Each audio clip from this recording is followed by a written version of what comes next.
Good afternoon, ladies and gentlemen, and welcome to another installment of the Council of One's Babylon 5 review. And with me today, I've got my fellow council members, Fiona Wolf, Zod Rider, Mountains of Elysium, and his lordship, Lord Kojay. Sadly, our fellow council member, Classic Comics, is not going to be with us this afternoon, but we wish him well, and wherever he is out in the Beyond the Rim, we wish him well, and we will hold his place until he returns. So, good to see you all, my friends. And today we are going to be breaking down the episode Dust to Dust. So, that being said, my friends, how are we all doing? Doing well. Thanks. Pretty good. This is the episode where Bester has that one line about pinatas. Hey, that's right. Ole! And I want to say, I take offense. I did not fall on anyone, and I'm not that heavy to elicit that reaction. Who knew? I don't get that reference whatsoever. No, it's the mountain. The lurker was saying the mountains have fallen on me. The mountain is falling on me. And I'm just saying, I fell on no one. That's right. Because Elysium Mountains. Yeah, the lurker was screaming, "The mountains are falling on me!" And it turns out, well, he was in someone else's brain doing things he ought not do. Like, shame, shame, shame. And go ahead, Kojay. Oh no! It's just intense seeing some people who react like that. Then, because of whatever condition they're in, they freak out and they hurt other people while they're freaking out. It's crazy, but you see that sometimes. Well, maybe I work too much at the hospital, so but it's just crazy seeing that psychotic break. Mm-hmm. Don't do drugs. In the moral words of Mr. Mackey, you shouldn't do drugs. Drugs are bad. Okay. Especially if they're big, especially if they've been manufactured by the Psychor. Bastard. That's a very interesting element. I love that they put that at the end too. Although this is the fun where G'Kar gets to open and expand his mind and figure out some things. Oopsie. Yeah, totally. This is the episode where G'Kar has this really big turn in his character arc. And I, for one, love it. Because it's, of course, Kosh kind of saying, maybe I was entirely wrong about the youngsters. Maybe I should try and help them. Right? Because he's the ones who said in season 1 to Sinclair, we should let them go. We should let them pass or something like that. We should. But they're dying people. Let them die. Right. That's it. And then to see Kosh go out of his way, seeing G'Kar, obviously G'Kar's suffering, and Kosh is very aware because he has telepathic abilities as well, and for him to step out of his comfort zone from that, making that claim 2 years ago in this timeline, and roughly, it shows that he's more aware of what other species are going through.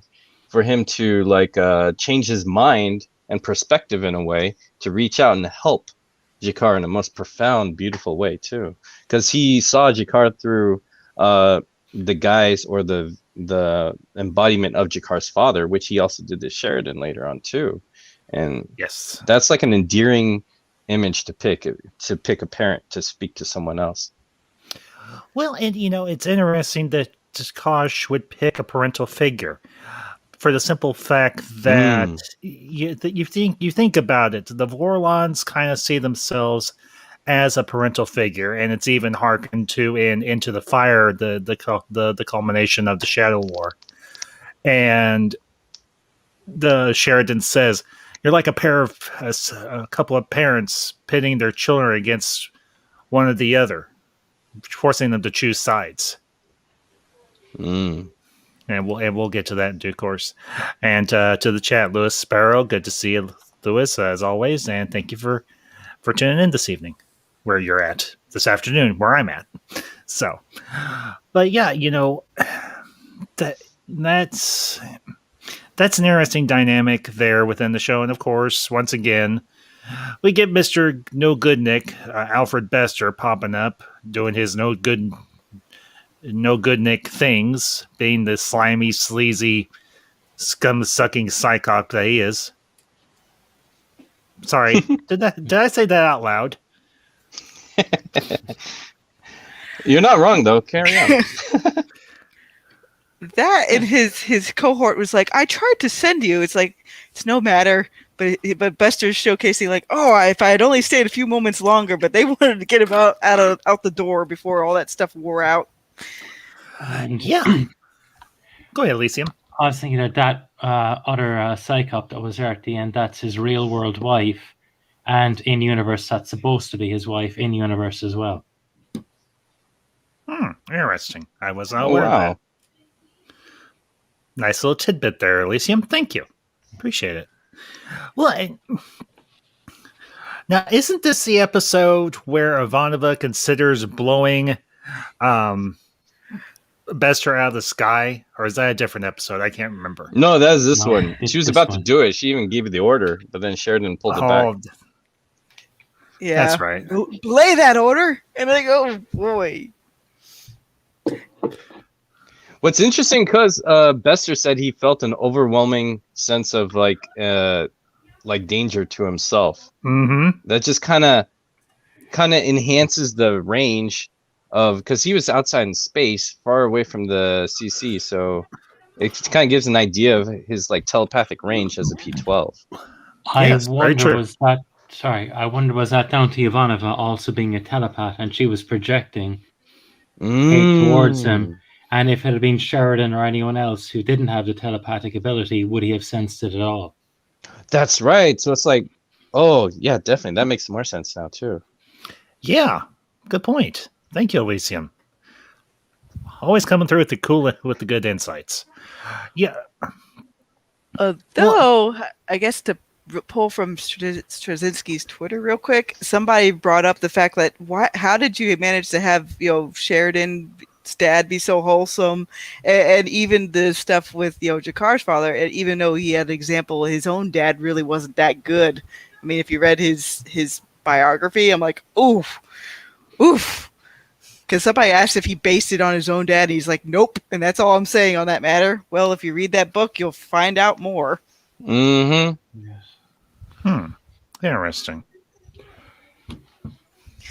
Yep. But that's why I think it's important, because it's like goes back to what you're saying, like the Vorlons seeing themselves as parents, and they just pick the parent. But even though they're taking the image of the parent, I think that's just to click like, hey, this is your parental figure, not so much as your parent as a representation. Even though that's the first thought that comes to mind, but I think that's why they do that. To like Vorlons always take these like images in the past to perceive themselves to others, to get a certain emotional response in the beginning, as Sheridan called out, just so that they could give the right message at the time and be the parent that they are, not really the parent that they had. Because even his mannerisms were the same, even when in the future when we see him do it again for Sheridan. So I think that's just like parent Kosh, even though it's in the body of Jakar's dad. Yeah, very true. And I'll bring up Fianna's comment into the chat, Bear31. Good to see you again, as always. Thank you for being here. And we are fighting to save one another, and some of us must be sacrificed if all are to be saved. Narn image to Jakar. Well, essentially, it's Jakar's father. And then, of course, he sees, I think he sees Jalan at some point, or something along those lines. If I remember correctly, he sees Jaquan, and then he sees Jalan, which is the Vorlon angelic image of a Narn, or to the Narn. Yeah, I think that was Jalan. Yeah, I think so. Because Jaquan was like their prophet. So that and Jaquan was a telepath, I think, too. Mm-hmm. He was, because Jaquan is the one who had information and knowledge of the shadows using telepaths to put it in his book. And so Jaquan came after Jalan, I believe. And I believe he was a telepath as well. Well, Jalan is more of their godlike figure, and Jaquan is like one of their major prophets. If I remember the Narn mythos or religious structure properly. So, I think you're right. So, Zod, you've been kind of quiet. Any thoughts on this episode, my friend? Yeah. I'm just taking in what you guys are saying at this point. I mean, you guys are all making compelling points. I mean, I'm totally, in alignment with what everyone is saying here. Okay. Excuse me. Well, and of course, we have the whole issue of they haven't broken away from Earth yet. They're trying to figure out a way to keep Bester from playing around their brains, and well, Minbari telepaths coming in in the clutch. I love it. Just one quick thing though, I wonder if they really all needed all of them to keep Bester out. Like one human telepath versus how many Minbari were in there? Like 4 or 5 of them. Well, that just goes to show you how powerful Bester is, because the idea with Bester, more than anything else, not only is his power and what he can do with his power, but the fear he can instill in everyone else. You see, that's what I think it is. Like they don't actually know for a fact how powerful Bester really is, but the fact that they're able to so they're just, being prepared. We got to bombard him with a block so that of so many people, so that regardless of how powerful he is, we should be able to take him. I think that's what the mentality was there. Which is perfect because he's like a strategist. So to throw him, catch him off guard, that's a good opening. Right. And the thing is, you're never really going to catch Bester off guard. He's always 2 steps ahead of everybody, and that's something that we've noticed throughout the series. It's literally like he can never be underestimated. I mean, he really is the ultimate strategist. I'll also add the part where you see Lita blocking him completely just by herself in that later episode. Yeah, she enjoyed slapping him around telepathically from what I could remember. I'm like, oh my god. Yeah. Well, if you think about it, Bester is like the ideal antagonist.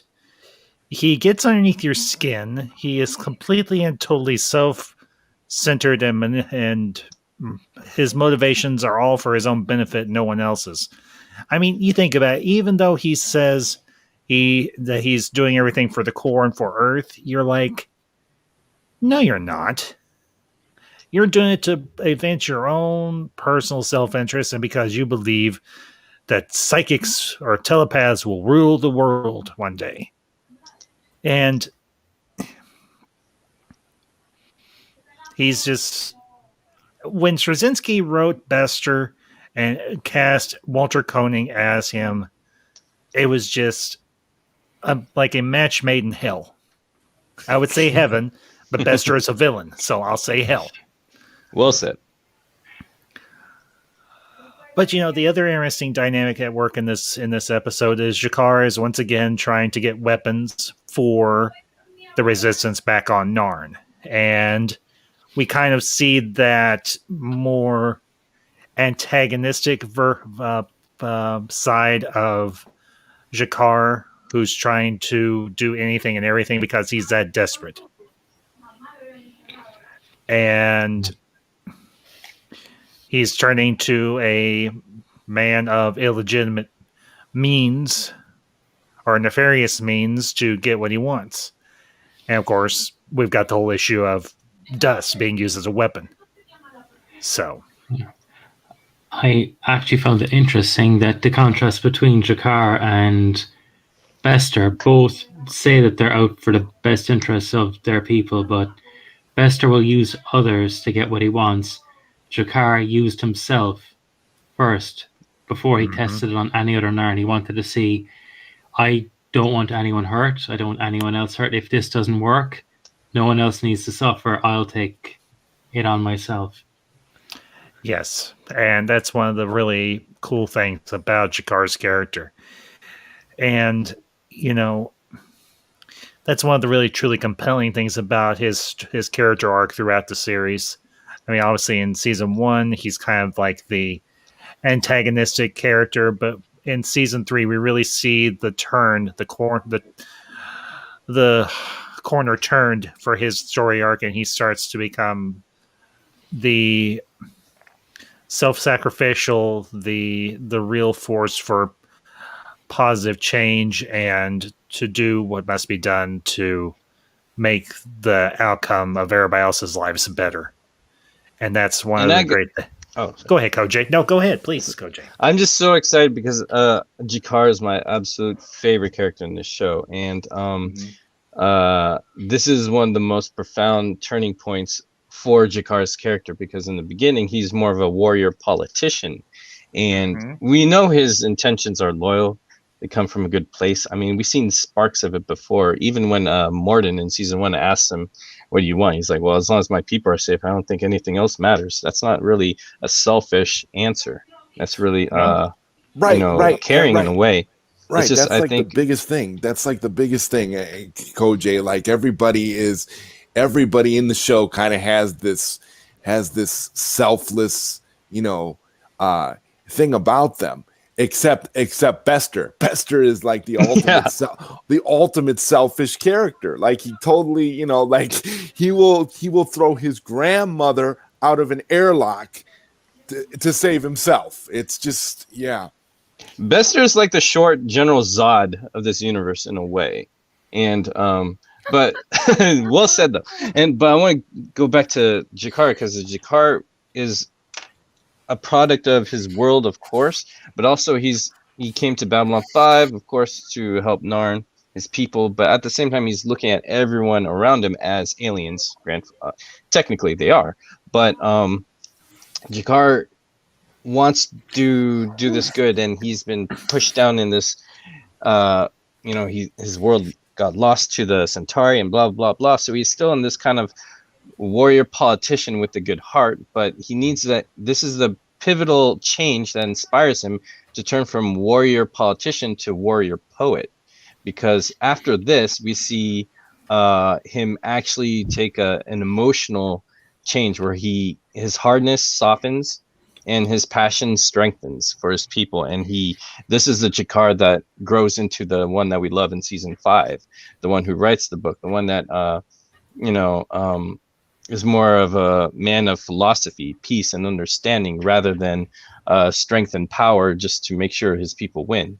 He's actually his soul. This is the birth of that transition. I feel his soul experienced growth is what essentially happens. Yes, right. Yes. This is like the beginning of that beautiful transition in that new journey of him, and I just love that, because it's almost like Superman talking to the AI Jor-El for the first time. And then getting the blessings, and this is not just aliens around you; these are all of us. We're all in this together. So if you're going to do this for Narn people, you got to do this for all people, because the bottom line truth: all sentient beings are the same people. And I think that revelation is what's really growing and blossoming in this episode. And his transition from like politician to poet, peace, all that stuff. And I just love it. How he did it. I will leave with this because I do have to go to work, but I think Bester's a more effective villain. My condolences. In the fact that, it's okay. It's a way I can afford to do things I do nowadays. But no, Bester's a more effective villain because he's not on screen much. They use a very light brush with him, so that way, if you don't explain the villain as much, it maintains a kind of menacing aura. Just to say. So I'll see you guys later. See you later. Fiona, you have a good night, man. Have a good day. Yep. Take care. Oh, it's always sad to lose the female perspective. Yeah. I wish I knew more females that liked Babylon 5. I'd definitely recruit them for the council. Trust me. I'll talk to my sister, but I don't know how open she is. That's okay. I'll bring Bureau 31's comment here. Kosh, no hope, no dreams, no future, no life. Jakar quotes a similar line from Jaquan in the third best episode of Babylon 5. And I'll pop his other comment here. In my opinion, of course, hey, all opinions are valid here, Bureau. You know that. So, well, Koji, you hit upon something. You express it so very eloquently about G'Kar. Thanks. You made the point that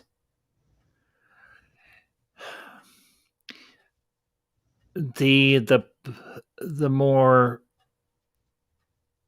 artful and sensitive parts of himself strengthened, and the more aggressive and more combative parts of him softened. And that is actually, I think, a very astute observation, because we as people evolve throughout our lives. We never stay static, and the people who stay static, well, they just don't go anywhere, sadly. Mm-hmm. And I think that's kind of a reflection of the Vorlons and the Shadows. They are static. They are stuck. They don't know any other way to go than stay right where they're at. And it takes the younger races to help them see that they are, in fact, stuck. And I think that's one of the great plot lines of this entire series, is the fact that everyone changes. Elysium, it's okay, bud. No worries. Actually, everything's perfectly quiet on our end, so don't worry about it. So, but it's amazing that even a character like Kosh, who is essentially eons old, can change when he's exposed to outside influences. And that's one of the great things about this series, is it shows that outside influences can have a positive and powerful impact upon ourselves if we allow them to do so. We just have to be wise about which influences we choose to listen to. And, that's very true of even Londo, to kind of shift the conversation here, because Fiona brought up a very interesting comment from the quote from the episode. Who would believe it? The great and powerful Londo Mollari got his job because no one else was stupid enough to take it. And that is actually exceedingly insightful, and it's something I even talked about in the video I did on Londo back, feels like a year or so ago. Seems like such a long time ago. But he got his job because no one else in this entire republic wanted it. And yet, if you think about it, if anyone else, absolute anyone else, had taken that position, imagine the ramifications, not just for the Centauri, but for the whole galaxy as a whole. Imagine the impact someone else in Londo's position would have had on the Shadow War, or on the war with Narn, or any other of these great conflicts. It really shows that one single person can have a huge impact on the course of events surrounding them. And I think that's one of the great strengths of this series, because everybody, to varying degrees, has an impact upon the course of the story that is told. And we can look at so many different variables and say, well, what could happen here? What could be the change here if another person is put in their place, or this character makes a different decision? I mean, let's say G'Kar decides not to just solely use the dust on himself to experiment to see if it's going to work. But imagine what would happen if he had done it to a whole group of Narns and gave them all dust. Imagine what could have happened in that scenario. It could have ended disastrously.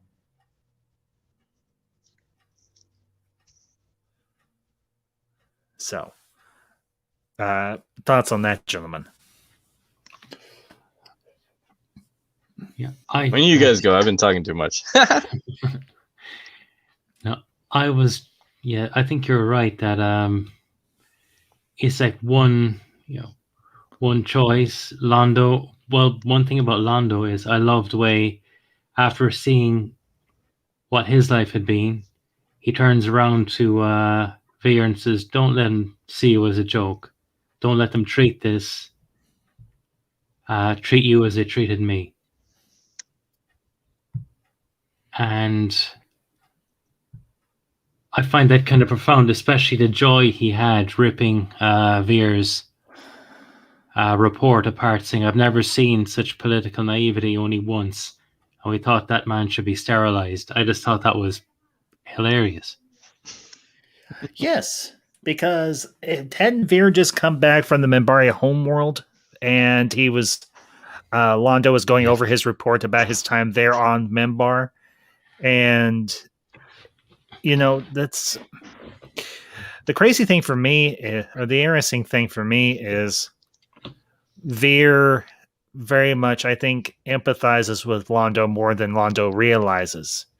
I think in particular when they're both sitting there broken and bloodied and bruised, and as you said, Veer looks at him and says, "Don't let anyone ever look at you as a joke, because you are not one." And even though Veer doesn't approve of what Londo is doing,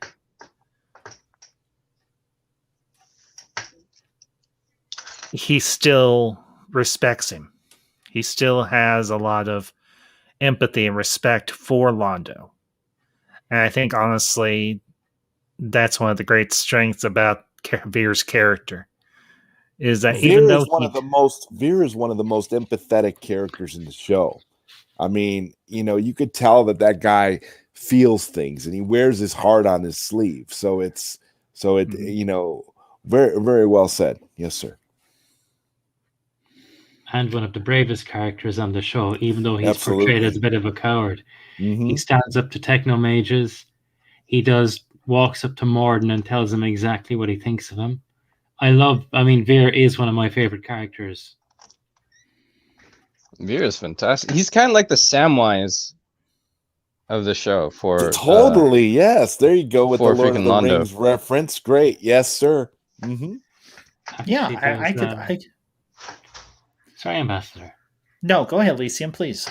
No, it was just a little aside. I was reading the Lurker's Guide, and the costume Veer was wearing.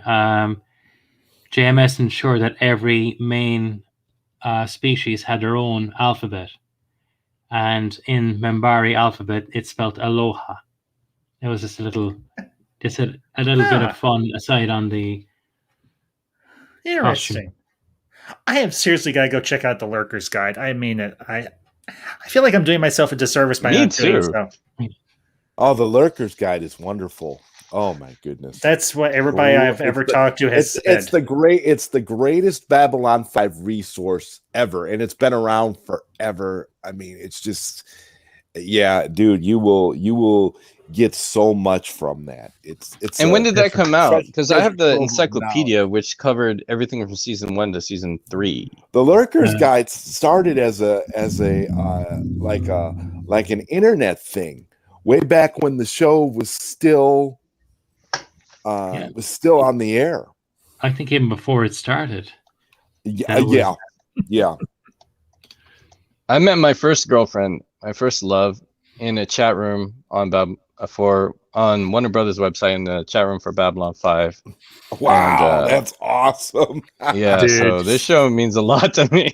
That was my Lana Lang. I'll Lurker's Guide in chat. Well, and for me, as with many things in my life, Babylon 5 was a show that me and Mother Ambassador shared. It ran in syndication. It wasn't on regular network television. It was run on a local station, and they would run it like at 12 o'clock on Saturday nights. And we worked nights or anything. Me and Mother Ambassador did. And every Saturday, we get off work. we'd go grab a little something for our late night snack and everything. And then Saturday nights, we made sure to get home before 12 o'clock or just a little bit after, give or take. And TV goes on, we tune into Babylon 5. And we actually started in I think season 2, possibly. I can't remember. It's been a very long time. But yeah, this show has been a part of my life since my late teens up till now, because that's how much I love it. It's good storytelling. It's got a mythic element to it, and I cannot rave enough about this. The show is a cornerstone of my channel, of my community. I love the show that much. I spend a day, a week, I spend an hour or more every week talking about it. And it's brought me in contact with so many amazing people and people who I love Babylon 5. I'm like, holy crap. I found YouTube groups, or not YouTube, Facebook groups that are focused solely on Babylon 5. And I've met amazing people there as well. And we gush about this show. And this one particular episode, we get the big turn for G'Kar.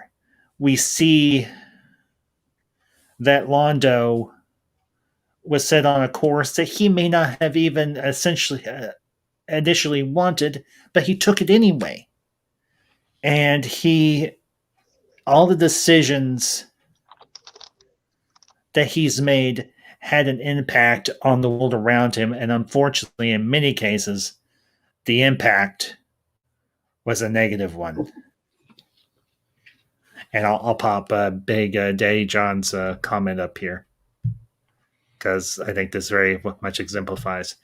Babylon 5, I love the series, even love the politics. That was politics done right. Yeah, Big Daddy-O, you're not wrong.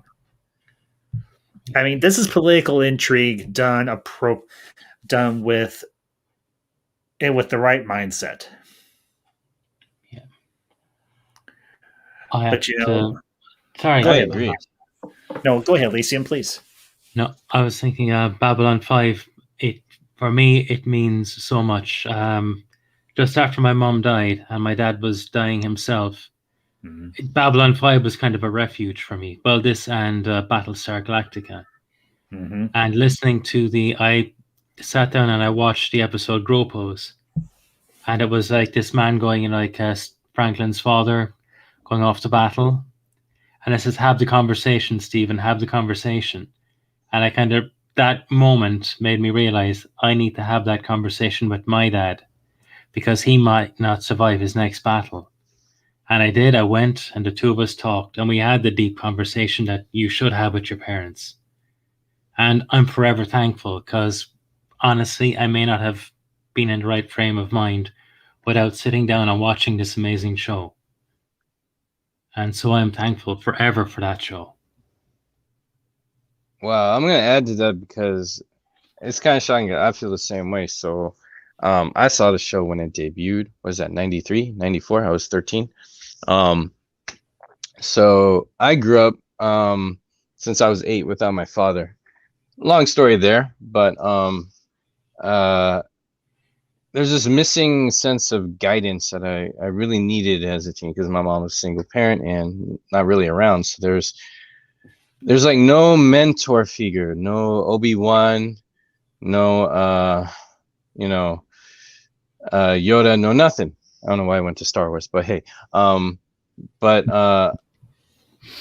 and that's really important. We need a coach in life. And when this show came out, at first I was like, oh dang, some X-Wings, I'm gonna see some crazy action. But the show, at first I was drawn to Sinclair, because I think for me at the time he was the father figure I wish I had. And as the show progressed, I actually boycotted season 2, but I got back into it in season 3 because they replaced Sinclair. But thanks to reruns, I caught up. It's all good. But That's all I heard I was with Sinclair. But anyways, the whole show as a whole, just the stories and everything kind of helped me grow as a person and learn about myself, people around me, even what I love, like storytelling and sci-fi. And this show still continues to mold me. I still, when I'm lost, I'll go back to a favorite movie, but this show is like a favorite movie. Like I try to watch it every summer, every year. A few summers I missed out, but this show still has stuff that could resonate for anyone, even though if you're not from the 90s. There's a lot of stuff that's impactful in the show that happens in stuff in the world today with our relationships with people and just our own self-discovery. It's been a really good parent when I needed one, and it's still good. Well, and Koj, you bring up a very valid point. Media oftentimes can be a surrogate parent, or it can be a surrogate guide for us, for the simple fact that there's a character or characters that we can resonate or connect with on a deep emotional level. And the thing for me is the person, and this is going to sound, this may sound extremely bizarre, or maybe it won't. The character I connect with most is not one you all would suspect. And it's Ivanova. That kind of makes sense, though. Go on. For the simple fact that when I see Susan Ivanova, I see my grandmother, and I see my mother. Because they were both, one was and one is, exceedingly strong and resourceful and heartfelt and principled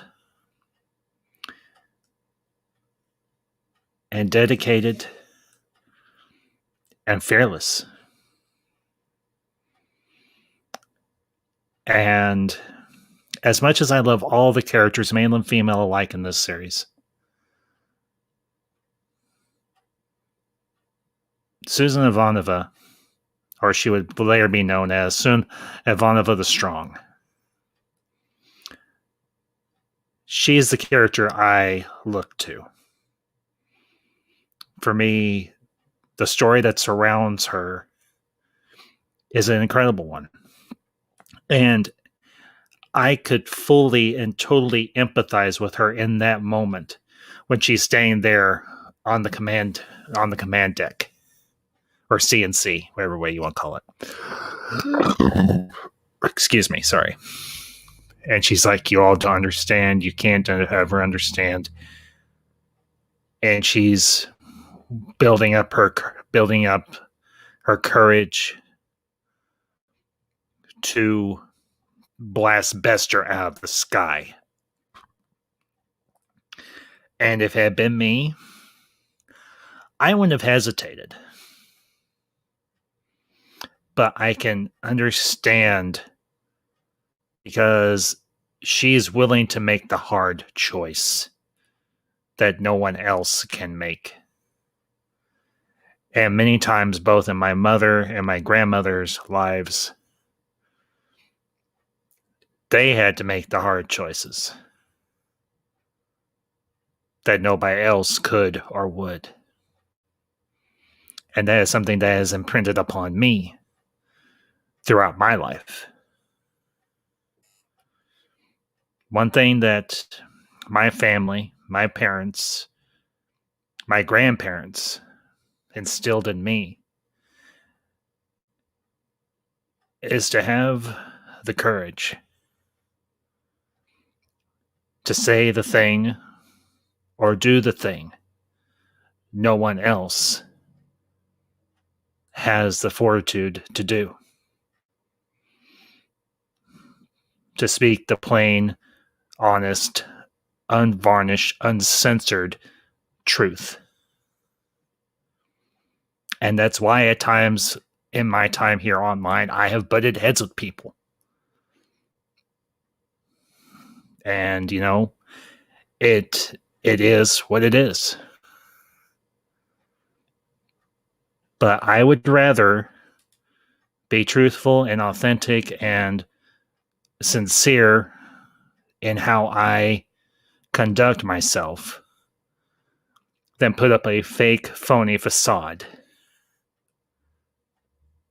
and feel like I have cheated someone or been disingenuous with those I interact with, both in my daily life, both online and off. And that's how I've functioned the majority of my life. So, sorry. Now I step off my side box and I relinquish my time.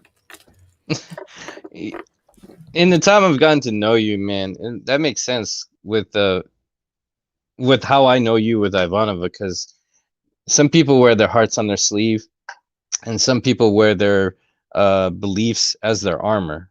And I see Ivanova and you doing that, because throughout the whole show, Ivanova is always she's here for her beliefs. She's here for what she stands for, and that never wavers. That's very consistent, and she pays the price for that too. But you know, just nothing's perfect, no one's perfect, but that strong standpoint and how she carries herself for everything that she believes in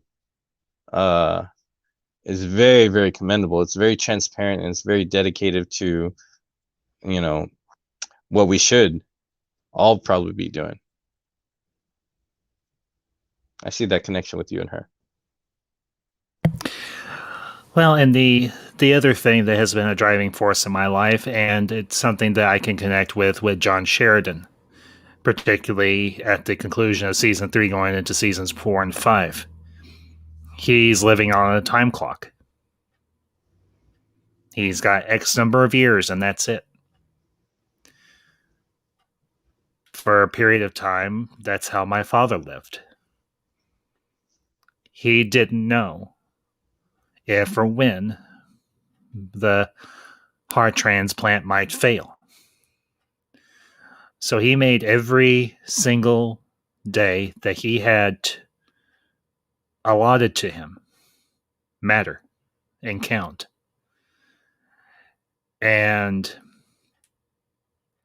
characters like John Sheridan, and from another universe, Anakin Skywalker, redeemed Anakin Skywalker, resonate so powerfully with me because they are a reflection of my father. When John made that jump at Zahadum, and Lorian found him, and he realized, he's like, I can only breathe on the embers. I cannot grant you brand new life. That's only for a higher power. John understood the sacrifice that he was about to make. He let go of everything except for one single thing, and that was his love for Delenn. My father made a similar choice when he decided to go through the heart transplant surgery. When a candidate heart finally became available, he's like, do it. And then in December of 1984, 14 months later, almost a year and a half after the procedure, he just stopped. Just like John did. But he went out with a bang.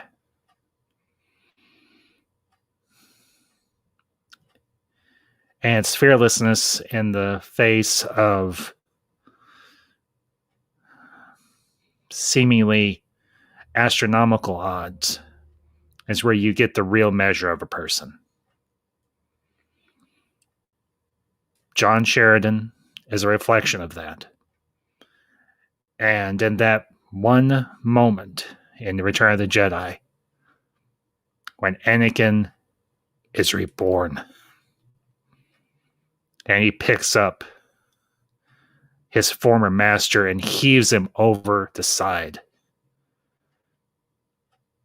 He doesn't just cast that despot into the reactor of the Death Star. He casts Darth Vader, the prison, the shell, the hatred and the anger that enveloped him for so many years, down into that pit. And he knew that it would cost him his life. But he did it for the love of his children. And that, for me, is a beautiful thing. Sorry, I didn't mean to pontificate. I'm going to shut up for a few minutes and let somebody else talk. No, that was beautiful. You got more in the tank, man. Seriously, that was good. Thank you. Yeah, it's like what can you say to something like that? I mean, you laid it all bare in such an emotional. It's such an emotional thing, you know, to hear you speak about and to lay it all out like that, in you know, in accordance with what we're getting on the show. It's just perfect, man. Thank you for sharing that.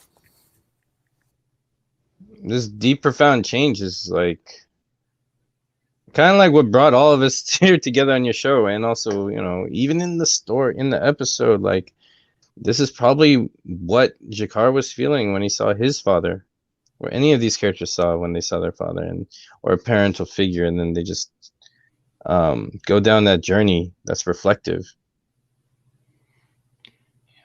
And it's very quiet when we go down that journey, but it's very powerful too, because even like, and Kosh say that now he could communicate to G'Kar because it's like your mind is quiet now, or something like that. I forgot where that was, but he said something similar to Sheridan when Sheridan was on that ship and everything earlier in when he was on the ship with Talon, right? Yeah, the one. Yeah, jump. No. But he said his mind was quiet now, and I'm thinking, like even for G'Kar, it's the same thing. Like G'Kar is so obsessed with like his enemy that he just wanted to get inside his enemy's head and take his enemy down. But then there was a moment when all that craziness, he kind of lost himself. Maybe for a second, his mind was quiet enough to listen to the real truth, which is like, don't take your enemy down.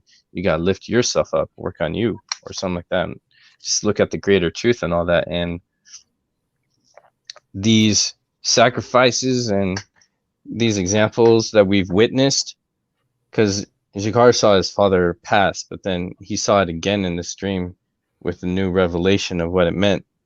Just as we all grew up with the show and life and going through things, and we look back at those profound moments, and they continue to speak to us. And it's very quiet and very deep and profound. And sometimes we don't listen. Yeah, well, and you know, G'Kar says, "Where have you been all this time? Why are you talking to me now?" And then Kosh appears as Shallan and says, I have always been here. Yeah. You were just too busy with everything else to hear me. And the amazing thing is, at the end of the episode, G'Kar is saying before one of the ombuds, one of the judges, and he accepts his sentence.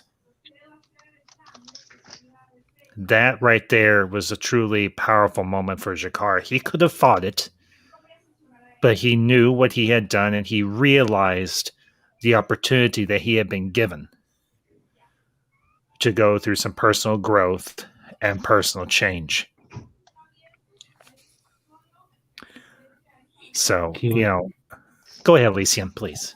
I think he felt like he was the prodigal son coming back to the path. It's like, Father, I'm not worthy to be here. Father, treat me as a servant. And that's how he kind of faced the sentence. You know what? I'm willing to face up to what I've done. And in the same way that the father forgave the son, Shakar just got, was it 2 months for what he did? That in any other setting could be several years. And I found it wonderful how, like Kosh had said to him, your mind is quiet now. And he was able to hear what his father actually said. His rage before told him, carry on this war, avenge me. But when you listen to his words again, it's be a better person. Don't be me. Be a better person. And in some ways, when Jakar's father was dying, and it's like, be better, be yourself, be a man, don't be caught up. My father was saying the same things to me. That and giving out to me now and again, but that's what it was like when my father died. It was, son, do more, be more than me. Don't be caught up in old things. Mm-hmm. Live your life. What is it? I can't remember the exact quote. But remember my name, or I wish I could remember the quote because it really speaks that, be yourself. Don't get caught up in the past.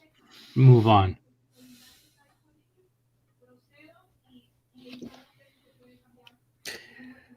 Yeah, and I think our parents have such a profound impact upon our lives in ways that they may not even realize.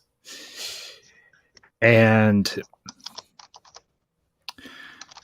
I like to believe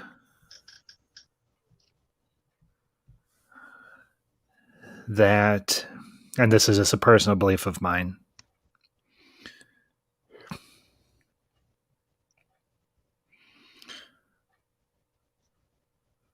I believe someday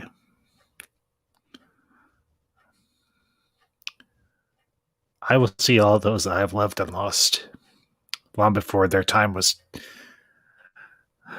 up.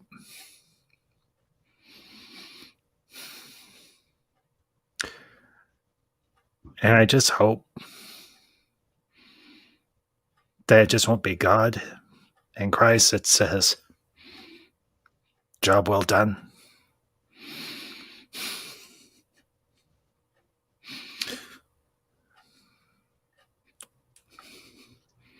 That'll be my dad,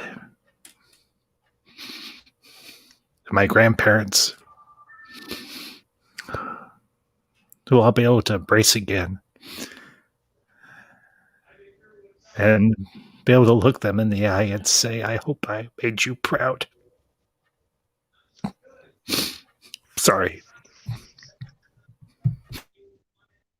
It's okay. I'm feeling the same, Ambassador. There's no need to apologize. I feel exactly the same, and I'm hoping when I meet my parents that I do meet my parents, that they'll say the same, that, I did them proud. So I think this is one of the most, in some ways, it's a small scene, but it's one of the most powerful scenes in the show. This episode has hit hard.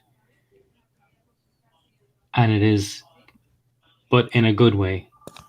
It's made me think of parents, of change, of what we've done, and of being ourselves and yet honoring our parents. Yeah.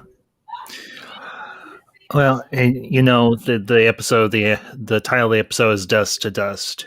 And I know that could be an allusion to the drug dust. But for those of us of the Christian community, Catholic and Protestant alike, we are currently in the season of Lent. And of course, the season of Lent always kicks off with Ash Wednesday. Yes. And whether you go to a priest or to a pastor or whatever the case may be, and they take the ashes from the palms that are burnt from the previous Palm Sunday, and they smear the sign of the cross on your forehead, and they say, "From dust you came, to dust you shall return." And I think that is I think Straczynski, whether he meant to do it or not, he was making an allusion to the fact that the Narns came from dust, and to dust they will return, as with all the other races. If you look at this episode through the Christian lens, if you believe God took dust and formed a little man, Adam, and breathed life into him, from dust we came, to dust we will return. And I know Straczynski's religious leanings, and I bear him no grudge for that. He is who he is, and I respect him for it. But I think the fact that he titled this episode as he did wasn't necessarily just a clever play on words, but it was delivering a message that is very powerful, both to those who may be within the Christian community and those outside of it. All we are is dust. But we have a will and we have a mind, whether you believe that was through biology and evolution or whether he was granted by the Almighty. We can choose what to do with the time we are given before we return to dust. And G'Kar has chosen to be and to do the selfless and altruistic thing and be a force for change before his end. And I think that is a exceedingly noble and powerful message for all of us.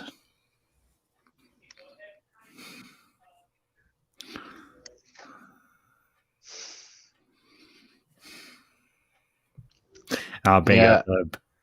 Go ahead, Jay. I think you're on the nose there, because I remember Straczynski. I think I'm on the making of DVDs. He said that the Bible is a great book, and he draws a lot of inspiration from that and meaning. So I don't think he uses any notes or nods from the Bible in a wishy-washy or way. It has meaning, you know. And as we have like earth to earth, ashes to ashes, dust to dust, it's all in the sure and certain hope of resurrection to eternal life. And Indeed. That's pivotal for great change. Whenever there is an actual change, there's a death of some past notion, self, thought, whatever, and an acceptance of something new. Because you can't really make change if you're holding on to that which is limiting you from change. And that could be both emotional, psychological, spiritual, whatever. It's like like death itself is the greatest change that changes a lot of us, and it's messed me up a bunch of times.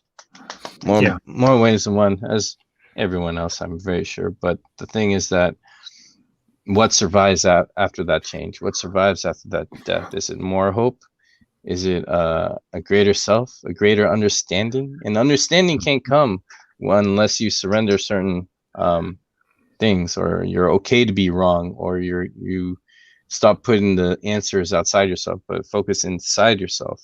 And great change, is the death of some type of something in order to make that change happen. And I feel this is very pivotal, and I feel the dust to dust works on a physical level for people like Bester using government and whatever to get their goals across. But then we have dust to dust as a spiritual meaning, which is what brings real change, whereas Bester is using the physical dust to bring like profitable change.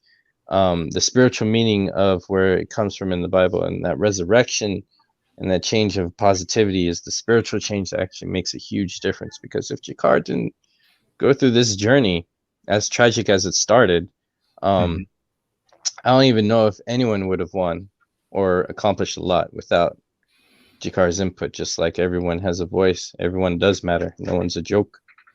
And this is a very huge reflective episode. Even for the humans, maybe not so, but the aliens are definitely part of the family. We're all sentient beings, right? So they really went on this journey. Yeah, totally. Well, one of the great things about science fiction, the medium, the sphere of science fiction media, whether it's written or televised or movies or whatever, sci-fi done well allows us as human beings to explore the various aspects of the human condition. There is a line, I think it's the end of Star Trek, the motion picture, and it says, "The human adventure has just begun."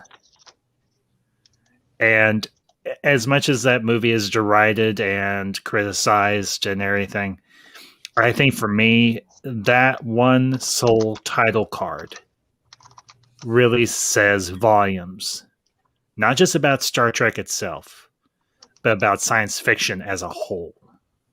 And if you think about it, I would wager Straczynski was inspired by Roddenberry or by Asimov or by any other. Inspired by all of them, pretty much, yeah. And then inspired by Frank Herbert. And inspired by Harlan Ellison, of course, who was a consultant on board for Babylon. Now, to gentlemen, correct me if I'm not wrong, but didn't Ellison make at least one on-screen appearance during the series?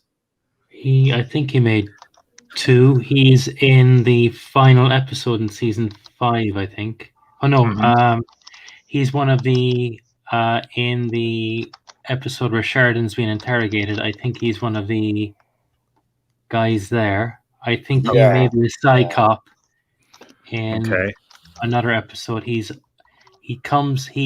is voice of the AI in about 4 or 5 episodes time. Yeah, where they do the replacement AI for the station. Yeah, that was Garibaldi shoots him. Yes. Yeah. That was almost like Harlan Ellison poking fun at himself. Yeah, just a little bit. Just a little.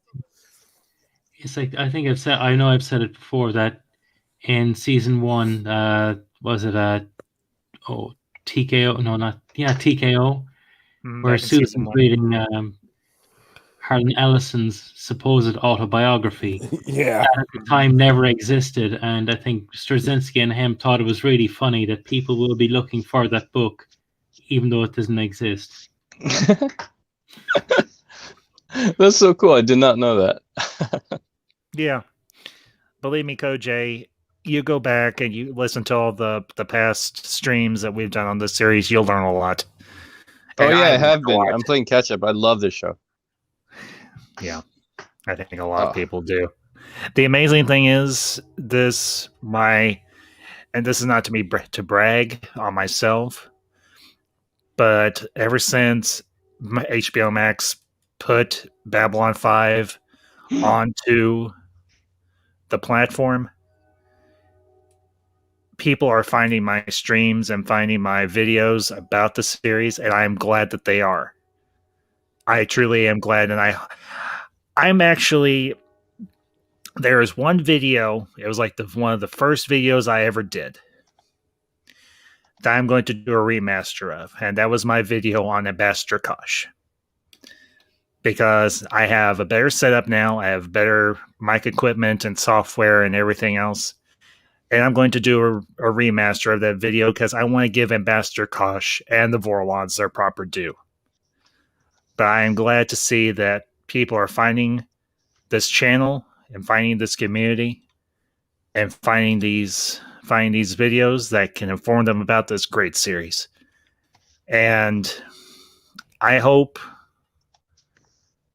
that with Babylon 5 on HBO Max now, a lot more people will get exposed to it. And I hope once HBO Max goes worldwide, that even more people discover the series, because it is truly a great piece of sci-fi. And it has a great, powerful message by a guy who knew what the heck he was doing. So, anyway. The whole show now, as a result of being put on the HBO Max platform, remastered in the way that it is it's almost as if the show itself is getting a rebirth. Yes. Mm-hmm. Zod, I would wholeheartedly agree with you, enthusiastically agree with you. Hell yeah. Yeah, because I mean, it really never has looked or sounded better. I mean, you can literally see so much more detail. I mean, these transfers are wonderful. I'm just so glad they exist. Yes, I agree. I was told I was told in like 2013 that they were doing this, and I think it was a longer process because they didn't have a lot of resources, but they were doing this. And originally, it was planned to go to Blu-ray. That's what I was told from third party. But I think since it was a long process, I think they changed it to go to streaming services. Well, I would imagine. I think it'll eventually come to Blu-ray though. I think once they do the films, because the films are still not remastered, only the series. Yeah, and I would wager they would be missing out on a big cash cow opportunity to release the remasters on Blu-ray. And even though I have them on DVD, the whole series, the movies, and the one and only season of Crusade, I will still go get them on Blu-ray. Oh yeah, that's how much of a diehard. Yeah. Well, not to mention, can you imagine imagine all of us here? It's kind of a given. Like, yep, definitely. Yeah. I mean, it would be worth it alone to get them on Blu-ray and then to get those, commentary tracks from the DVDs and perhaps, some new commentary tracks. Yes. At least for the surviving cast members that are still around. Right. But that would be awesome too. So. Yo, I bought this film the series like on anywhere I could. I bought it on Amazon.com and I bought it on YouTube. But since they did the remastered, what Amazon did, they switched what I bought and just updated it to the remastered. But YouTube, they got rid of the SD entirely, but it's the same video product. But I think they upgraded theirs. But for some reason, I can't access them anymore. I have to rebuy them apparently. Like it's not on my purchase list anymore, so I have to rebuy the whole series. And so do not buy the series on YouTube because they might jip you like they just did me. But buy them if you want to buy them on Amazon. Amazon Prime is cool. When I travel outside the country, it has no region restrictions, so I could still stream it. And it's what you got on HBO Max, but I have HBO Max too. So, but yeah, if you want to buy the series, I suggest buy them on Amazon Prime if you want them digitally, the remastered. They're on Vudu as well. Oh, nice. See, I like YouTube because I made a playlist with the movies inserted, so I just press play and I see them in the certain order I want. Oh, there you go. That's why I like YouTube. That's why I'm a little heartbroken because I have Crusades on YouTube, and I put them in that order, Zod, you sent me of the Straczynski order. Yeah. So it'll just play in that order for now on if I watch Crusade. Cool. But yeah, HBO Max is definitely because especially now with so many eyes on HBO Max, it's a good time to breathe life into Babylon 5, and I'm excited. Yes. Oh, I know. I started rewatching the show last year when I was depressed about the Snarcut movement in like April. I was super depressed about the movement. I was just, I don't know why. And then Babylon 5 just kind of reignited all my emotions, feelings, and also reassured me of things going on in politics too. It's just like the show is transcendental. It's like everlasting. As the old saying goes, things always turn around for the better. Yes. I don't like to use cliche, but the darkness is always darkest before the dawn, and a new dawn will come. Amen. I know myself with the since Babylon 5 went to HBO, my channel pretty much doubled in subscription. Yes. And I'm delighted. Yeah, and hey, everybody, I know Elysium has put the link to his channel in there. If you have not subscribed to Mountains of Elysium's channel, go do so. The guy, my friend here, does great content. Let's game to 200. And the same goes for these two gentlemen, Zod Rider and Lord Koj. These two guys are two of the most passionate and outspoken supporters of the Snyder Cut movement I have ever met. And that's saying something. So thank you, man. I don't think I'm worthy. Thank you. Thank you. Thank you very much, Ambassador. To everyone that catches this on the replay, I say this not to berate, but these three gentlemen, not to mention Fiona Wolf and Classic Comics, who's, like I said, is not here with us or anything. His work schedule, I think, has changed, so he's not going to be with us for a little bit. Go subscribe to these channels. They are worth your time. They don't do clickbait. They don't do garbage content. They do good quality content. And they are worth your time and worth your attention. So, but that all being said, folks, I think we're going to go and wrap up. But great stream once again, gentlemen and lady. Though Fiona's not here, she's at work right now. Fiona, if you catch this, thank you again for being here this afternoon, ma'am. It's always a pleasure and a privilege to have you on board with us. I do want to let y'all know I'm going to be taking the weekend off because I just streamed the last 3 days and today was a doubleheader. But Monday night, I will be back. We're going to do a stream on the series or season finale of WandaVision and do a breakdown of the entire season. And that will be at 7 p.m. Central Time. I am currently putting together my panel for that. So if you would like to be a part, reach out to me on social media and I will send you the link once I have the stream set up. And then also next week, we'll be back with another Wednesday night stream, and we'll be discussing Shaun of the Dead. Gonna do something a little bit different. And then, of course, so that'll be Winchester. Say again, Elysium. I was saying Shaun of the Dead as we all head to the Winchester. Woo. Yes. Yeah. So I am also putting together my panel for that. So same spiel as before. So, and I do want to let y'all know that I will be doing a series of streams, at least 2 or 3 streams once Justice League drops, and I've watched it, and we're going to have some fun with that puppy. And then the rest of the month, I've got some more content set up, and I'll be giving y'all updates on that as they come. So, but that all being said, you all have a great afternoon or evening wherever you're at. And until next time, these are the ambassadors signing off.